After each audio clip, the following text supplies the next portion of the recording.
Time था 4 मार्च 2026 का और जगह थी दिल्ली का उत्तम नगर। जब रात के करीबन 10:30-11 बजे का टाइम हुआ था और उसी टाइम तरुण कुमार नाम का एक लड़का अपने दोस्तों के साथ पूरा ही दिन होली खेल लेने के बाद रात को वापस अपने घर पर पहुंचता है। लेकिन जैसे ही वो अपनी गली के बाहर पहुंचा तो अभी तक उसने अपनी बाइक को पार्क भी नहीं किया था कि उसी टाइम उसकी नज़र अपने घर की तरफ जाती है, जहां पर कि इस टाइम काफ़ी सारे लोग काफ़ी ज़्यादा ज़ोर ज़ोर से बोल रहे थे। तरुण को अभी इस बारे में कोई अंदाजा नहीं कि यहाँ पर क्या कुछ हो गया, और जब वो अपनी बाइक को खड़ी करके अपने घर की तरफ जा ही रहा था उसी टाइम काफी सारे लोग भागकर तरुण की तरफ आते हैं। तरुण को कोई अंदाजा नहीं कि ये सारे के सारे लोग उसकी तरफ क्यों आ रहे हैं, और जैसे ही वो लोग तरुण के पास पहुंचे तो उन्होंने तरुण को मारना पीटना शुरू कर दिया। तरुण अपने आप को बचाने के लिए हर संभव कोशिश करता है, लेकिन जो लोग इस टाइम उसके ऊपर हमला करने के लिए आए थे वो काफी ज्यादा मात्रा में थे।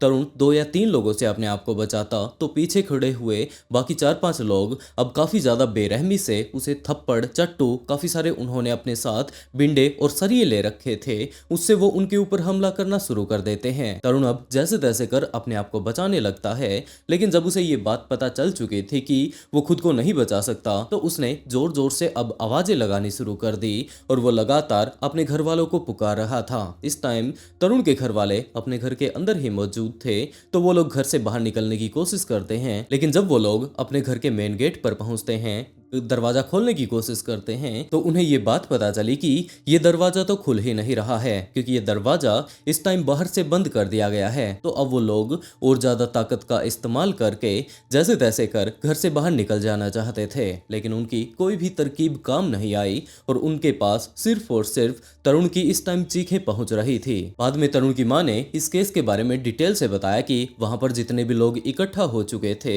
उनमें से काफी सारे लोग तो अब जितने भी लोग तरुण को पीट रहे थे उन्हें ये बात बोल रहे थे कि इसे जान से मार डालो, बाद में भले ही जेल होती रहे, भले ही कितना भी 1-2 करोड़ का अगर खर्चा आता है तो वो खर्चा करने में भी पीछे नहीं हटेंगे, लेकिन इसे जान से मार डालो। और वहां पर वो झुंड बनाकर इकट्ठा हुए लोग बिल्कुल ऐसा ही करते भी हैं। वहां पास में मौजूद एक बड़े से पत्थर को उठाकर सीधा का सीधा तरुण की छाती पर दे मारते हैं। तब तक यहाँ पर काफी सारे लोग और भी आ चुके थे और उन्होंने जाकर उनके दरवाजे की कुंडी को खोल दिया। तरुण के परिवार के लोग जब तक तरुण के पास पहुंच पाते उसका काफी ज्यादा ब्लड लॉस हो चुका था और वो लोग जल्द से जल्द इसे उठाकर पास के हॉस्पिटल में लेकर जाते हैं, लेकिन इस टाइम उसकी हालत काफी ज्यादा क्रिटिकल हो चुकी थी। उसके सारे के सारे परिवार के लोग सबसे पहले तो इसी चीज के ऊपर ध्यान दे रहे थे कि जैसा भी हो बस उनका बेटा बच जाए, लेकिन अगली सुबह होते होते तरुण अपनी जान गंवा देता है, क्योंकि उसे इतना ज्यादा बुरे तरीके से मारा और पीटा गया था। तब तक पुलिस के पास भी कॉल कर दिया गया था। पुलिस ऑफिसर्स को सारी की सारी बातें बताने की कोशिश की जाती है। तब तक इनके काफी सारे और भी पड़ोसी यहाँ पर आ चुके थे और उसके बाद इस पूरे के पूरे हत्याकांड के बारे में पता चलता है कि आखिरकार इन लोगों ने ये कांड क्यों रच दिया। तरुण की मां ने सारी की सारी चीजें डिटेल से पुलिस ऑफिसर्स को, मीडिया को और अपने जितने भी उनके पड़ोसी थे, रिश्तेदार थे, उन्हें डिटेल से बतानी शुरू कर दी। उन्होंने ये बात बताई कि उनके घर पर मौजूद छोटी बच्ची जो कि लगभग 6 या 7 साल की थी, वो उनके परिवार के लोगों के साथ अपने घर पर होली खेल रही थी। ये इस टाइम फर्स्ट फ्लोर पर थी और काफी सारे बच्चे इस टाइम नीचे मौजूद थे। तो काफी सारे इनके और भी घर कुनबे के लोग नीचे से कभी तो उस बच्ची को चिढ़ा देते थे। छोटे छोटे बच्चे वो थे, आपस में वो लोग इसी तरीके से खेल रहे थे और उसी टाइम वो 6 साल की लड़की जो कि इस टाइम फर्स्ट फ्लोर से लगातार नीचे वाले बच्चों के ऊपर छोटे छोटे पानी के भरे हुए गुब्बारे फेंक रही थी। ये सारे के सारे गुब्बारे उन बच्चों को जाकर लग रहे थे। ये लोग आपस में यूं ही खेल रहे थे और इसी टाइम इनके पड़ोस में रहने वाली सायरा नाम की एक महिला इस गली से होकर गुजर रही थी और एक गुब्बारा गलती से जाकर सायरा को लग जाता है। उसको थोड़े बहुत पानी के छींटे लग जाते हैं, लेकिन सायरा को इस बात से इतना ज्यादा गुस्सा आ गया कि उसने वहीं पर खड़े होकर उस लड़की को धमकाना शुरू कर दिया। तो इस टाइम लड़की के परिवार के लोग भी वहीं पर मौजूद थे और उन्होंने जाकर उस महिला से यही बात कह दी कि ये बच्चे हैं, बस खेल रहे थे, गलती से ये गुब्बारा आपको लग गया। लेकिन वो महिला हद से ज्यादा गुस्से में आई हुई थी और धीरे धीरे कर इस छोटी बच्ची के परिवार के और भी लोग यहाँ पर आकर इकट्ठा हो जाते हैं और उन्होंने यही बात उस महिला से कहनी शुरू कर दी कि ये बच्ची की गलती है और उसकी तरफ से ये इनसे माफी मांग रहे हैं। लेकिन वो महिला इस टाइम काफी ज्यादा गुस्से में हो चुकी थी। उसका ये कहना था कि वो तो इस टाइम नमाज पढ़ने के लिए जा रही थी और उसके सारे के सारे कपड़े अब गंदे हो चुके हैं और इसी तरीके से उन्हें भला बुरा बोलते बोलते वो एक दूसरे घर में चली जाती है और वहां पर जाकर अपने घर कुनबे के लोगों को ये सारी ही बातें और ज्यादा बढ़ा चढ़ाकर बताने लगती है कि यहाँ पर इस गली में काफी सारे लड़के होली खेल रहे थे और उनमें से एक लड़के ने इसके ऊपर इसे छेड़ने के लिए एक गुब्बारा मारा था। सायरा के परिवार की बाकी दो महिलाएं शरीफ और सलमा को जब इस बारे में पता चला तो उन्होंने सायरा को समझाने की कोशिश नहीं की, ये बात नहीं कही कि आज के दिन तो बच्चे होली खेल रहे हैं और हो सकता है किसी छोटे बच्चे का आकर गलती से उसे गुब्बारा लग गया होगा। दरअसल सायरा की फैमिली यहीं पर डाई का काम किया करती थी। पूरा का पूरा दिन वो लोग रंगों में ही काम किया करते थे।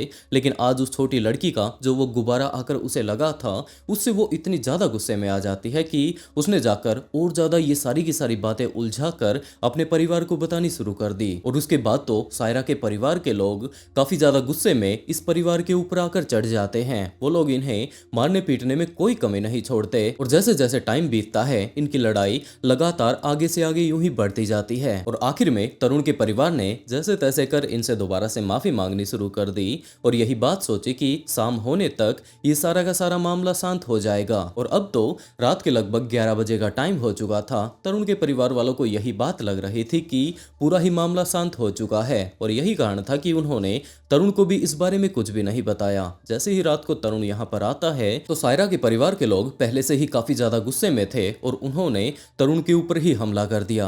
मैं लड़का वो लड़की थी बस एक बलून की वजह से ही बात बिगड़ गई। वो बच्ची है तो खेल रही थी, नीचे गिर गया। वो महिला जा रही थी, काली नाम जो उसका नाम है, वो जा रही थी, उसके नीचे जमीन में गिरा और उसके छींटे लगे। उसी के अंदर उसने गंदा गंदा लफ्ज बोला लड़की को। बस मैंने बोला भाई ऐसे तुम क्यों बोल रहे हो, वो मेरी तो भतीजी है, मेरी देवर की लड़की है। वो तो कह रही है ठहर जा, तेरे भी अभी जाती हूँ मैं, तेरे को भी बताती हूँ। 2 मिनट में उसने अपने पूरे उनको घर वालों को ही बुला ले जाके उसने फोन कर दिया। वहाँ फोन होएगा, कुछ ना कुछ होएगा। इतने में तो उन्होंने मेरे घर के अंदर हमला कर दिया उन्होंने। तो देख लो रेडिंग टूट रही है, इसके पापा भी के भी लग रही है, मेरे भी लग रही है, उसके भैया भाई चाचा का सर फाड़ दिया, हाथ तोड़ दिया, 2 लड़के को मारा मेरे। और मेरे उस बच्चे को तो छोटे वाले को बिल्कुल पता नहीं था भाई घर में क्या, हाँ यहाँ पर क्या बात हो गई कुछ ही नहीं पता। वो आ रहा हो रास्ते में ही होगा। हम इतना ध्यान ही नहीं कर हम लड़के को मना कर दे। अगर इतना ही ध्यान होता तो हम लड़के को रोक देते ना, भाई बेटा बता उधर लड़ाई चल रही है, हमारे बच्चा क्यों गवाते हम। वो आके सिर्फ बुलेट उधर ही रोकता है, वो कोने में जाके नहीं उधर रोक के फिर आता है। और रोका भी नहीं होगा, उससे पहले तो उसको घेर लिया 50 बंदों ने। उसको 50 बंदों जिनके पास किसी के पास रोड थी, किसी के पास हॉकी था, किसी के पास क्या था। मेरे बच्चे को दबा दब ले जाके उस चौतरे में पटक दिया। उस चौतरे में सिल्ली भी ली उन्होंने, सिल्ली भी लेके छाती में डाली, उसके मारा है दबा दब। तो मेरा बच्चा कैसे बचेगा बोलो। मेरे को इंसाफ नहीं चाहिए क्या? सबका पूरा टूटना चाहिए। ये इनके इस गली में 6 घर हैं और उधर भी हैं, सामने 2 और इधर कम से कम इधर भी 5-6 हैं और इधर भी हैं। ये सामने 50 घर, ये सबसे ज्यादा इस्माइल ये हेड है ना, वो इस्माइल है, वो कहते हैं ना गुंडागर्दी का हेड है। उसका पैसा है ना, जो मर्जी करो। वो कह रहा 2 करोड़ रुपए भी लगेगा ना, ये 3 भी लगेगा। इस लड़के को मार दो, जान से खत्म कर दो। और जैसे ही 5 तारीख की सुबह होती है, पूरी की पूरी रात तरुण का इलाज चलता है, लेकिन आखिर में तरुण अपनी जान गंवा देता है। जैसे जैसे ये बात लगातार सोशल मीडिया पर आगे से आगे बढ़ती जा रही थी कि एक छोटी बच्ची का गुब्बारा कुछ इस तरीके से जाकर एक मुस्लिम महिला को लग जाता है और उसके बाद उन सारे के सारे परिवार के सदस्यों ने मिलकर एक लड़के को मार डाला, जिसे कि असल में इस मामले के बारे में पता ही नहीं था कि वहां पर चल क्या कुछ रहा है। तो अब काफी सारे लोग सड़कों पर उतरने लगते हैं, धरना प्रदर्शन करने लगते हैं और इस बात की डिमांड करने लगते हैं कि जल्द से जल्द सायरा के उन सारे के सारे परिवार के सदस्यों को अरेस्ट कर लिया जाए जिन्होंने कि इस कांड को अंजाम दिया है। और पुलिस जाकर काफी सारे लोगों को अपनी हिरासत में ले भी लेती है। जैसे जैसे ये केस आगे से आगे बढ़ता जा रहा था तो ये बात भी पता चलती है कि सायरा के परिवार ने जो इतना बड़ा अपना मकान बना रखा है, इनमें काफी सारे पोर्शन इलीगली बनाए गए हैं, जिसके चलते अब लगातार गवर्नमेंट के ऊपर दबाव बनाया जा रहा था कि ये लोग काफी ज्यादा गैरकानूनी यहाँ पर काम कर रहे हैं, इन्होंने इलीगली अपना घर बना रखा है, तो इनके घर के ऊपर भी एक्शन होना चाहिए। जैसा कि यूपी में योगी आदित्यनाथ करते हैं, बिल्कुल उसी तरीके से इनका भी घर टूट जाना चाहिए। और कुछ ही देर बाद दिल्ली गवर्नमेंट के द्वारा इस काम पर एक्शन भी लिया जाता है। वहां पर जाकर उनके घर को तोड़ने लगते हैं और इसी टाइम शाहीन नाम की एक लड़की सामने आती है, जिसने क्या कर ये बात बताई कि सायरा उसकी बुआ है, वो गुब्बारा उन्हें ही लगा था। लेकिन जितना भी मामला इस टाइम सोशल मीडिया पर चलाया जा रहा है, लोगों को बताया जा रहा है, वो बिल्कुल झूठ है। दरअसल असली मामला यहाँ पर यह घटा था कि उसकी बुआ जब वहां से जा रही थी तो एक लड़के ने उसे छेड़ने के लिए उसके ऊपर गुब्बारा मारा था। छेड़खानी हुई थी, बैड टच किए गए थे मेरी बुआ को, तभी बुआ ने इतना शोर किया था। और वो कोई बच्ची नहीं थी, वो 20 साल का प्रिंस था। और बैड टच किए गए थे मेरी बुआ को, जहाँ मर्जी हाथ लगाया जा रहा था, इसीलिए घर वाले निकल के आए थे।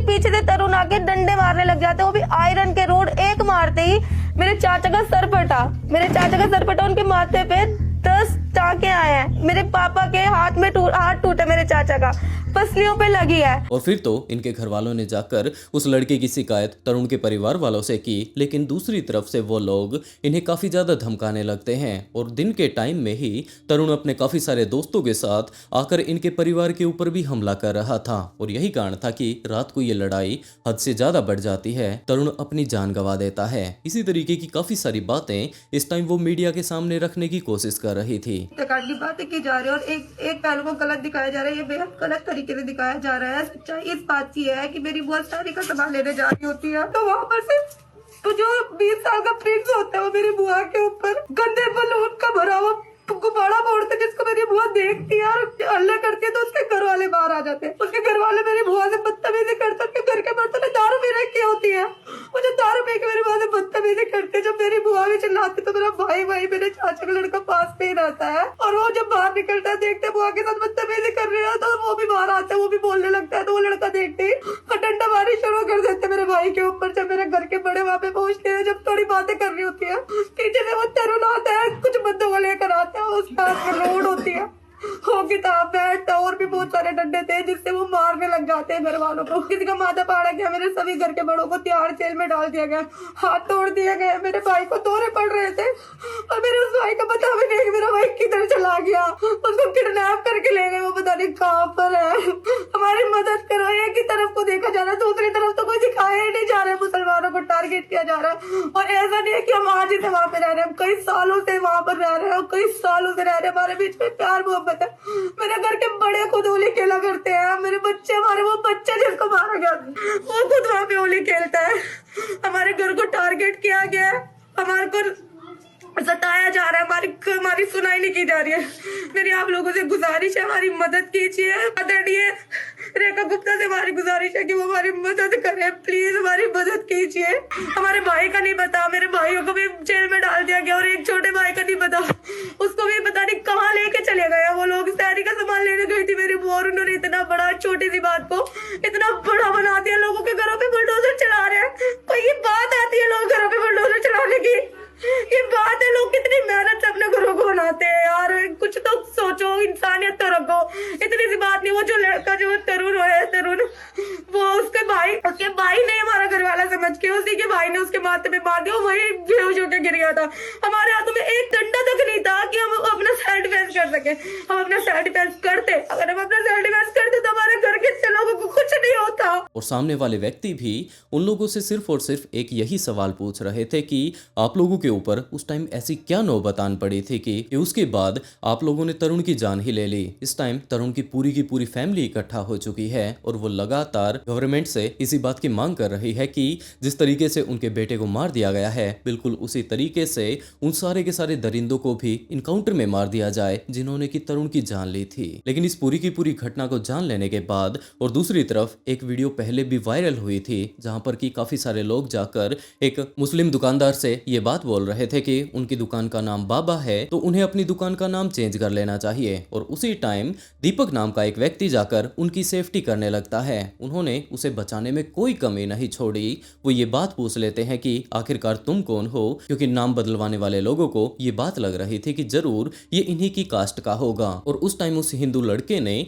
ये बात कही थी कि उसका नाम मोहम्मद दीपक है। जिसका साफ साफ मतलब ये है कि जब उस बूढ़े व्यक्ति को उसकी मदद की जरूरत थी तो उसने ये चीज नहीं देखी कि वो किस धर्म से रिलेट करता है, जबकि उसने जाकर उस बाबा की मदद करने की कोशिश की। लेकिन यहाँ पर एक छोटी सी बच्ची ने जब एक महिला के ऊपर जब उससे गलती से गुब्बारा लग जाता है तो यहाँ पर इतना बड़ा बखेड़ा मच गया कि एक व्यक्ति को काफी ज्यादा बेरहमी से मार दिया गया। और दोस्तों, इस तरीके की कहानी सुनाकर मैं आप लोगों को डिस्टर्ब तो नहीं करना चाहता, लेकिन सचेत जरूर करना चाहता हूँ। तो आप लोगों को मेरी स्टोरी सुनकर घबराना नहीं चाहिए, जबकि इससे सीख लेनी चाहिए। और दोस्तों, आप लोग इस केस के बारे में क्या कहना चाहेंगे? इसे हम लोग केस तो नहीं कह सकते, जबकि ये तो एक हत्याकांड था। आप लोग इस घटना के बारे में क्या कहना चाहेंगे?